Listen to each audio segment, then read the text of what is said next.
Hermanos, buenos días, un feliz sábado. Amén. Amén. Vamos a orar. Vamos a abrir vamos a ponernos en pie, perdón, antes de leer la Biblia. Yo siento un poquito de calor, hermano, que estoy gordo. ¿Cómo la cosa? No sirve. Vamos a orar. No, frío aquí. Querido Padre Celestial, muchas gracias por las alabanzas que se han entonado hoy, por los testimonios que escuchamos alrededor del mundo de cómo hay gente ayudando a otra gente. Gracias, oh bendito Padre, porque sabemos que no estamos solos, que tenemos una fuente poderosa que eres tú, Señor, de esperanza, de consuelo, de fe. Y en esta mañana quiero pedirte que tu Santo Espíritu nos acompañe para entender el tema de hoy. Te pido por las personas que están aquí, Señor, por sus necesidades. Muy difícilmente las personas tienden a hablar de sus problemas. Muchos prefieren callar, pero sufren por dentro, solos, y no saben qué hacer. Si esta mañana hay alguien, Señor, que está sufriendo, que está pasando por necesidades, te pido, Señor, que tu palabra traiga consuelo, esperanza y nos fortalezca la fe. Amén. En el nombre de Jesús. Amén. Amén.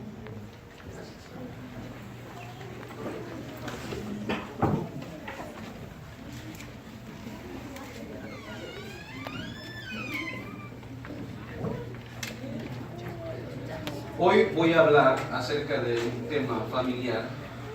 En la tarde vamos a continuar también. Y quiero empezar diciéndoles lo siguiente. Si hay una época en la que estamos lidiando y que se ha convertido en una época bastante difícil, es esta. Por varias razones. Hoy en día tenemos acceso a cosas que antes no teníamos acceso. Por ejemplo, el acceso a Internet hoy en día es increíble. ¿Ok? Los problemas actuales se han incrementado, por ejemplo, en relación a los jóvenes también. Hoy en día se está lidiando con personas, con adolescentes que se quitan la vida, que no quieren vivir más.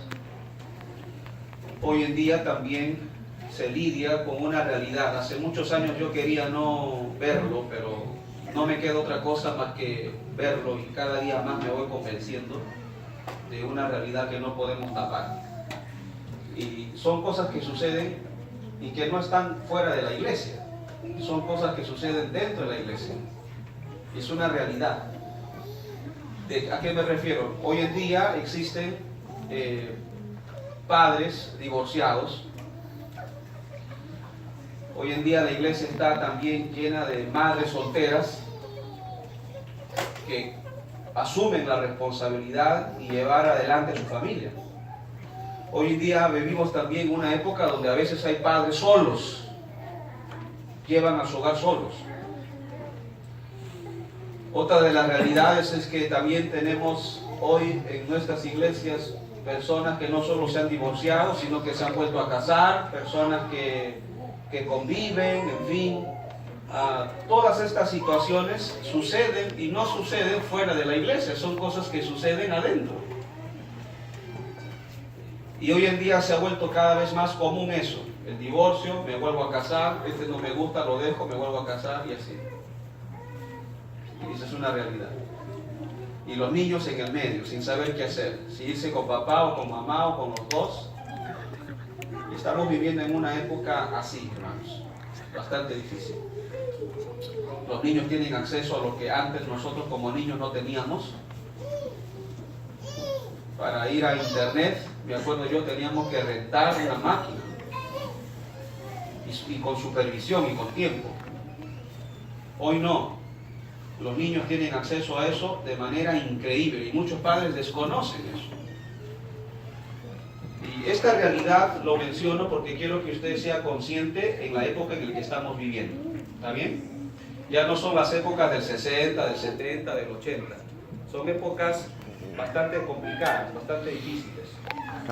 Y entonces como familia necesitamos estar pendientes de eso. ¿Okay?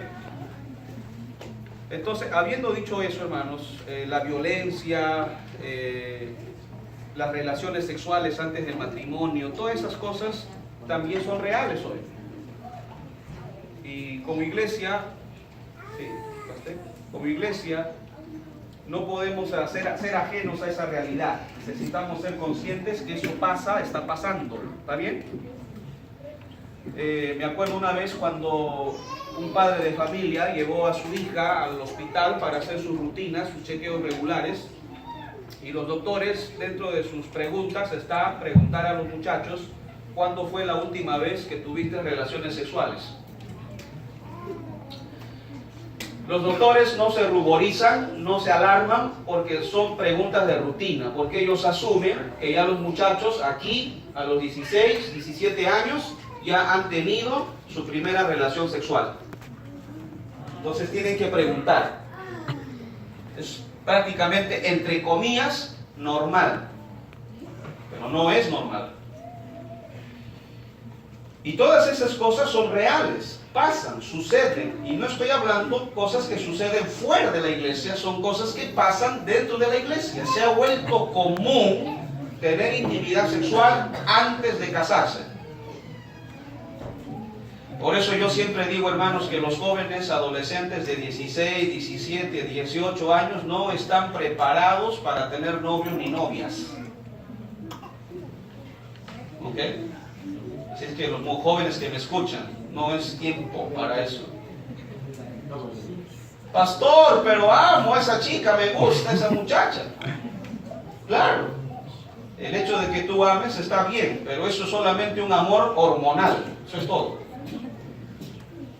Porque los jóvenes adolescentes lo que botan por las narices y por la boca y por los sudores son hormonas.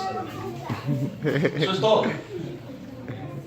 Por eso yo siempre le digo a los jóvenes que converso, hijo, no es tiempo para que tú enamores ahora. Pero pastor, mi corazón late, me da dolor de estómago cuando veo a esa chica, me emociono. Qué bueno, digo, te felicito porque eso es la única evidencia de que eres hombre. Que te guste una mujer está bien, hasta allí, eso es todo. Eres normal, qué bueno. Pero rompe esa relación. Yo tengo que hablarle muchas veces a los jóvenes, decir, rompe esa relación, ¿qué haces con ese muchacho, con esa muchacha? No es tiempo. Y ustedes se van a dar cuenta que los muchachos hacen eso. Un día están con una niña, el otro día están con otra niña. Y las niñas igual. 1, 2, 3 meses, medio año con un niño, dejan al niño y se meten con otro niño. ¿Sabes lo que te dice eso? Que todavía no están estables emocionalmente. Entonces, por esa razón, no pueden tener novios ni novias. Pero eso los padres tienen que hablar, ¿no? Y es precisamente porque las hormonas están tan altas que pasa lo que pasa y lo que los padres no quieren que pase. Las niñas se embarazan, tienen problemas, y para el remate luego los padres los obligan a casarse. Niños cuidando a otros niños. Es terrible eso.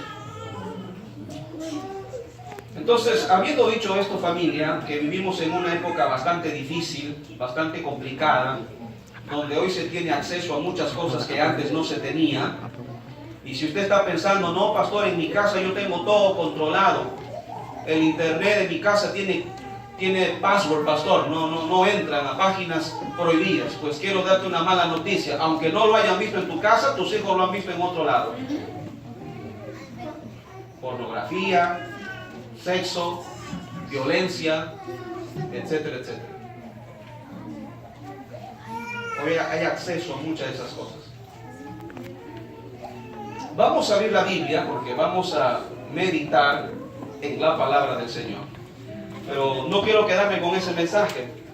La iglesia es una iglesia donde sus puertas se abren para dar la bienvenida a todo el mundo. Amén. Y nosotros como iglesia tenemos que ser una iglesia restauradora, no una iglesia que juzga. Somos conscientes de esta realidad pero tenemos que ser una iglesia que alberga, ayuda, soporta, da soporte a este tipo de gente, a esta realidad. No podemos ser ajenos, tenemos que extender los brazos y ayudarnos unos a otros. Amén.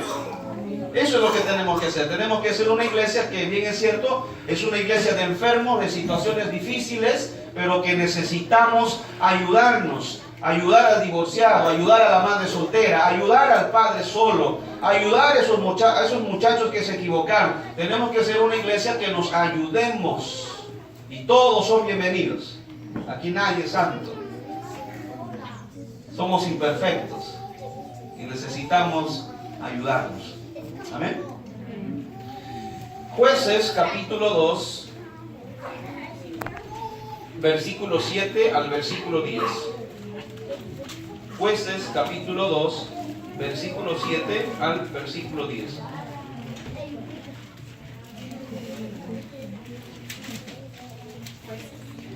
Jueces capítulo 2, versículo 7 al versículo 10.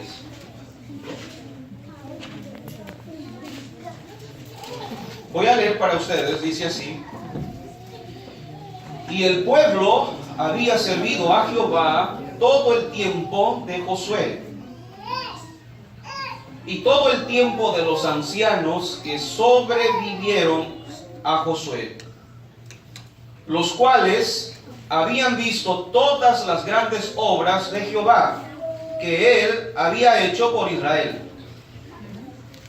Pero murió Josué, hijo de Nun, siervo de Jehová, siendo de 110 años, y lo sepultaron en su heredad en Timnat-Sera, en el monte de Efraín, al norte del monte de Gaz.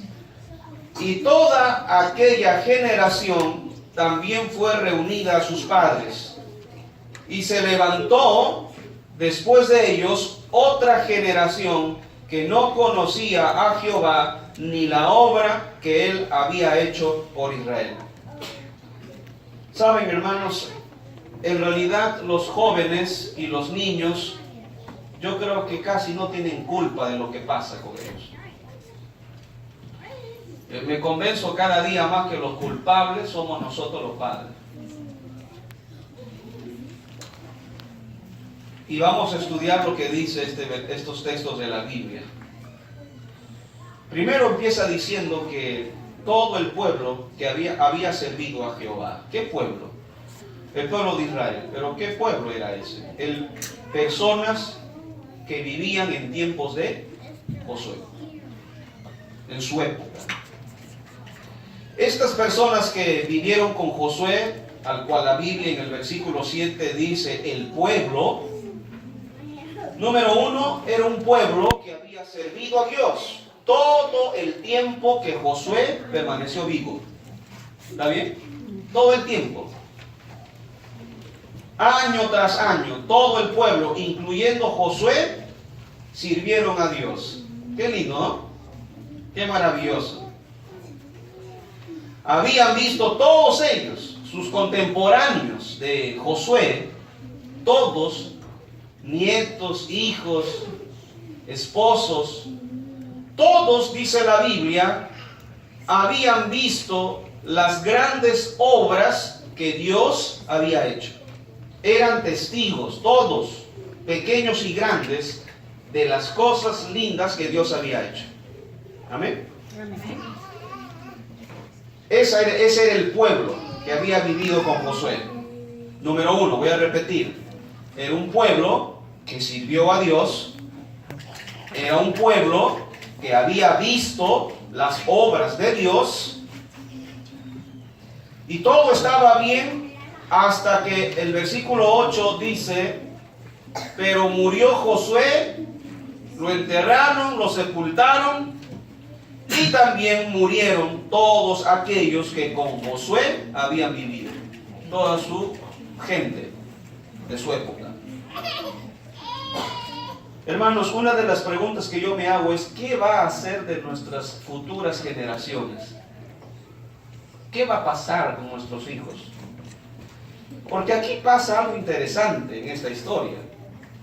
Cuando tú te detienes en el versículo 10, fíjense, la Biblia dice algo que me preocupa y que a nosotros nos debe alarmar.